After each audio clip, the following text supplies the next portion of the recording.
Hello guys! Welcome back to my channel. At kung bago ka sa channel na to, I'm Za and this is Za Canada Vlog. And today we are going to talk about one of the latest news in IRCC and it's all about backlog. Ano nga ba ibig sabihin ng backlog at kung bakit siya nangyayari? Once again, thank you so much for your support at subscribing to my channel. At kung di pa, mag-subscribe na po kayo. In this channel, we talk about anything, any immigration updates. And if you would like legal advice, don't forget to always consult with a legitimate immigration consultant or lawyer. And my video is for information purposes only.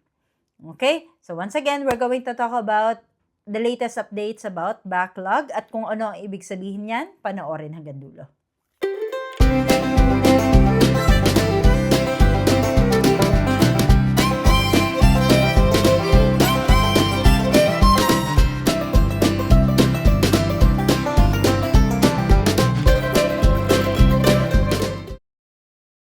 Alright, so today we are going to break it down.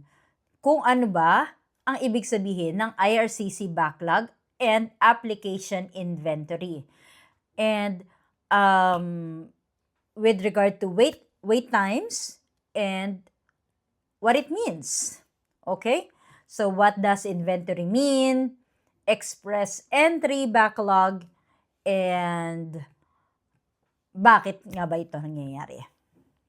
So first, what is IRCC application inventory? Inventory simply means all applications that are not yet finalized, which means na hindi pa nabibigyan ng result. Like kung refuse ba siya or approve. So these are all the inventory. Lahat ng application na na-receive ni IRCC. And this includes those applications that are within the time and those aren't. Which means na kahit within application period pa, your processing time period rather, because when you check the IRCC, there is the processing time period. For example, this is just a random example, okay? For your application of work permit application, let's just say, and it says on the processing time that it's 3 months or 90 days. Ibig sabihin yan, kasali pa sa inventory. Kunyari, kapapasa mo lang ng application mo nung November, and ano pa lang naman ngayon, January. Ibig sabihin, wala pang 90 days. Kasali pa rin yan sa inventory nila. And those that aren't, which means na, for example, nag-submit ka naman ng spousal open work permit visa and nasubmit mo siya, let's say, for example, January of 2024. And nakalagay doon na ang processing is 6 months lang. Pero hanggang ngayon, 2026 na, di ba? 2024 mo pa, sinubmit yung application mo. Pero hanggang ngayon, walang result. So, which means na kasali yan sa inventory ni IRCC.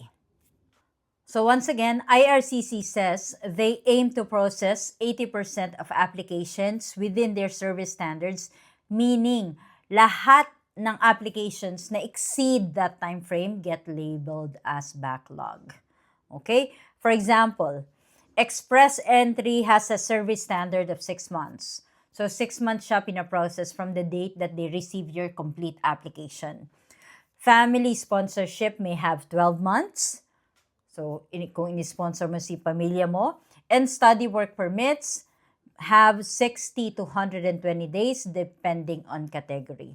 Backlog applications still waiting after those times have passed.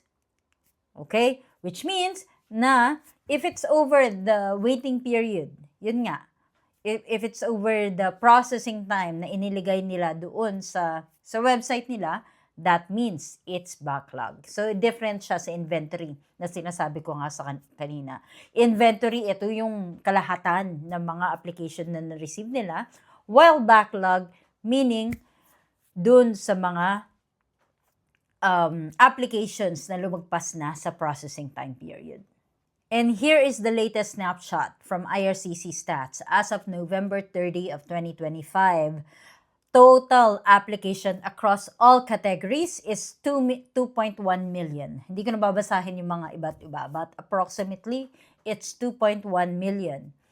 Of these, 1.1 million are being processed within standards.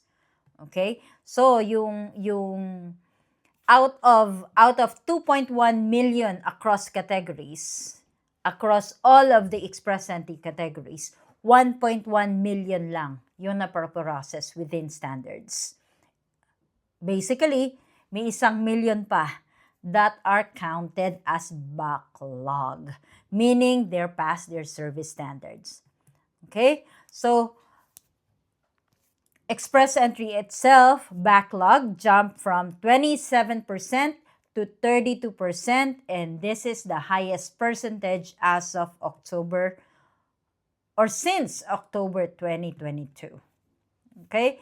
That's why some people are waiting longer than usual or than expected kahit na si IRCC is trying to push the application forward.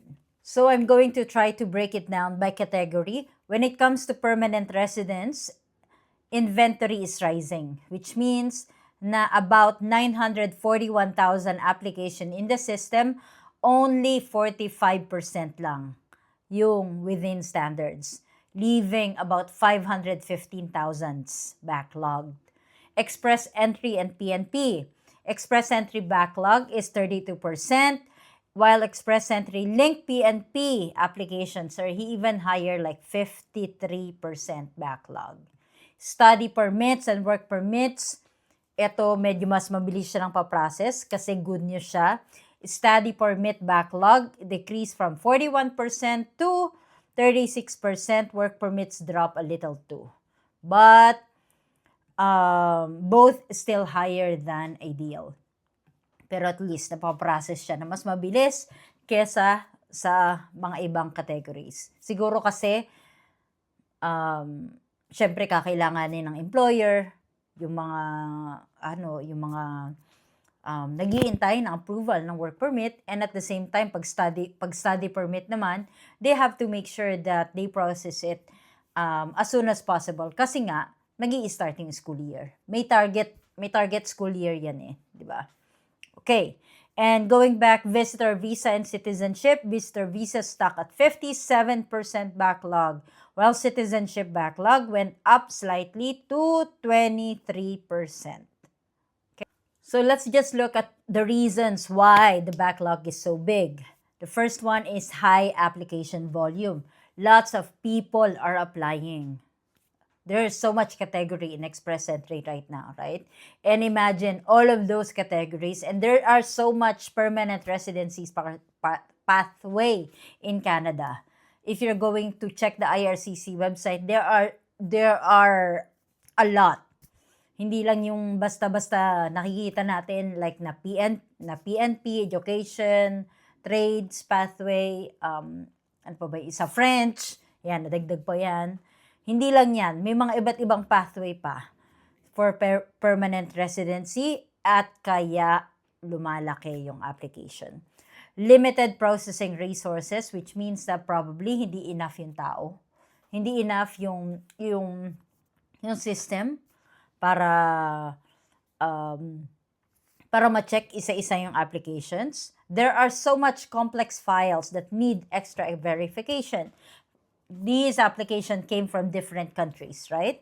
And they must make sure, especially nowadays, they have to make sure that each application or each person that comes to Canada are full of integrity. Ibig sabihin, tama yung bawat isang information na nilalagay nila sa application form. And service standards that aren't always realistic, which means na, for example, if it says on the website it'll be processed like 60 days, most probably sometimes it's being exceeded. Kasi nga, once again, going back to the thing that I said earlier, there are a lot of complex cases, which means na the more complex the case is, the longer it will take to process your application.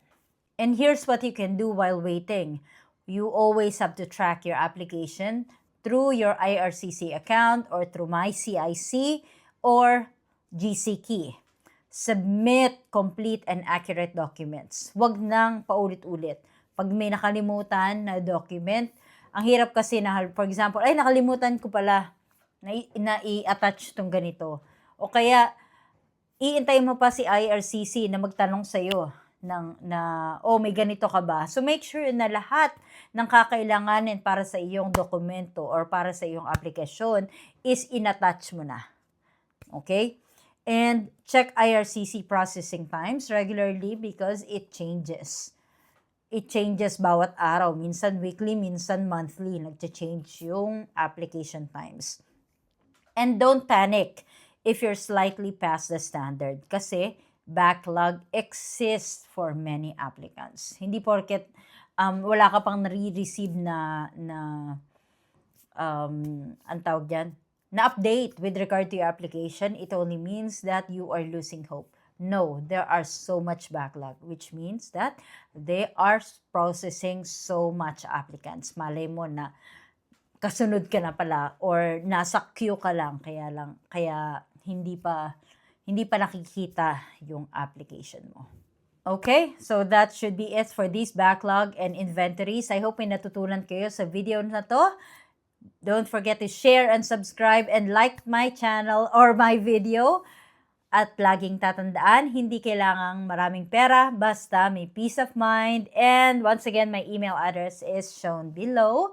If you have any inspiring stories and questions, feel free to send me an email. Thank you for watching. Until next time. Bye-bye.